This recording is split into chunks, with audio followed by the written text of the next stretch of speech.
আমিও একটা ভুল করতাম, সেটা হচ্ছে যে নিজেকে ছোট ভাবা। আমি সামনের জনকে দেখে এটা ভাবতাম যে আর উনি তো অনেক স্মার্ট, অনেক বুদ্ধিমান, উনি খুবই ইন্টেলিজেন্ট, তো আমি কি পারবো? আমি কিন্তু এটা ভাবতাম, যেটা রিয়েল লাইফ এক্সপিরিয়েন্স, আমি নিজে এটা ভাবতাম, নিজেকে আমি অনেক ছোট ভাবতাম। কিন্তু আজকে এটা আমি শিখলাম যে অন্যকে দেখে নিজেকে ছোট ভাবা বা ছোট মনে করা যে আমার দ্বারা কিচ্ছু হবে না, এটা হচ্ছে সবচেয়ে বড় খারাপ কাজ। এটা একটাই খারাপ কাজ, মানে নিজের যে কনফিডেন্স ওটা কিন্তু একদম লো হয়ে যায়, একদম লো। তোমার মাইন্ড ঠিকভাবে কাজ করবে না। তুমি কিন্তু আগে থেকে তুমি তোমার মাইন্ডকে ট্রেন করে দিয়েছো যে তোমার দ্বারা কিচ্ছু হবে না, তুমি কিছু পারবে না। কিন্তু এটা ভুল। তুমি যদি এটা ট্রেন করতে নিজের মাইন্ডকে যে হ্যাঁ তুমি পারবে, তোমার দ্বারা সব কিছুই সম্ভব, তাহলে ও কিন্তু ডিমোটিভেট না হয়ে মোটিভেট হতো। তাই নিজেকে ছোট ভাবা বন্ধ করো। আর একটা কথা আছে, মেন্টর। মেন্টর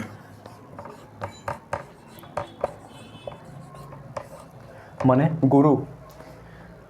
দেখো, ছোটোবেলা কিন্তু আমরা যখন এবিসিডি শিখি না, আমাদের মা আর স্কুলে, মানে বাচ্চারা স্কুলে যায় আইসিডিএসে, ওখানে কিন্তু ম্যাডামরা থাকেন, তো ওনারা কিন্তু হাতে ধরে আমাদেরকে এবিসিডি শেখাতো, প্রথমে মা, তারপরে ম্যাডাম।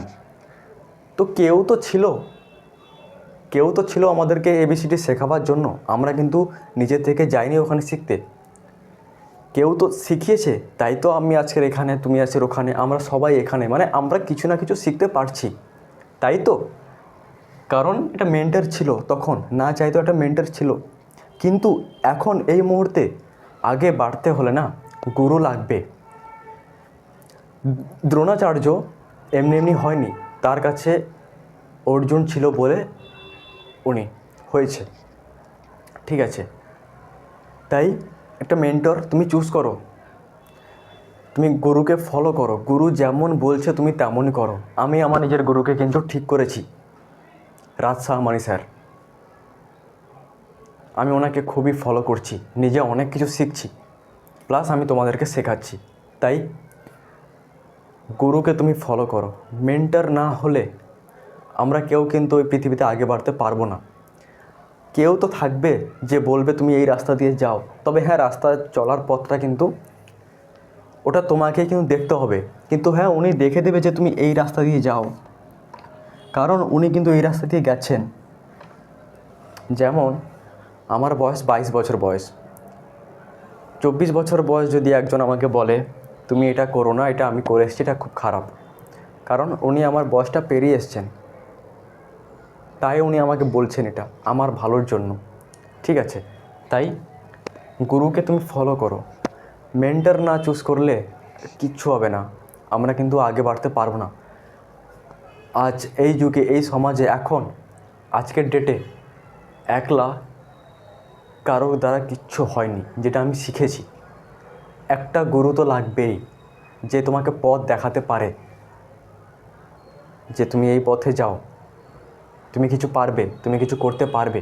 তাই গুরুকে তুমি চুজ করো, আর নিজেকে না ছোটো ভাবা বন্ধ করো। কারণ আমরা যদি আমাদের নিজেদেরকেই যদি আমরা নিজেরা ছোট ভাবি, তাহলে আমরা পারফর্ম করব কি করে, সামনের জনকে আমরা কমিউনিকেট করব কি করে। আমি কিন্তু কথা বলতে আগে খুব তোতলাতাম, নিজের প্রতি কাজ করেছি, নিজের প্রতি বিল্ড আপ করেছি, নিজের কমিউনিকেশনের উপরে আমি কাজ করেছি, যাতে একদম স্ট্রং মাইন্ডের সাথে আমি ক্যামেরার সাথে কথা বলতে পারি। তাই তো আমি আছি এই জায়গায়, নিজেকে শিখছি প্লাস তোমাদেরকে শেখাচ্ছি। তাই গুরুকে ফলো করো, গুরু যেমন বলতে চাইছে তুমি সেরকম শোনো। খারাপ, আজকের যুগে গুরু বা তোমার মেন্টর না, কেউ কারোর জন্য কিন্তু খারাপ চায়নি। আজকে সচিন তেন্ডুলকর স্যার হয়েছেন, উনি তো ওনার গুরুকে ফলো করে। বিরাট কোহলি স্যার উনি হয়েছেন, উনি ওনার গুরুকে ফলো করে। রাজ সাহমানি স্যার, উনি রাজ সাহমানি স্যার হয়েছেন কারণ উনি ওনার গুরুকে ফলো করে।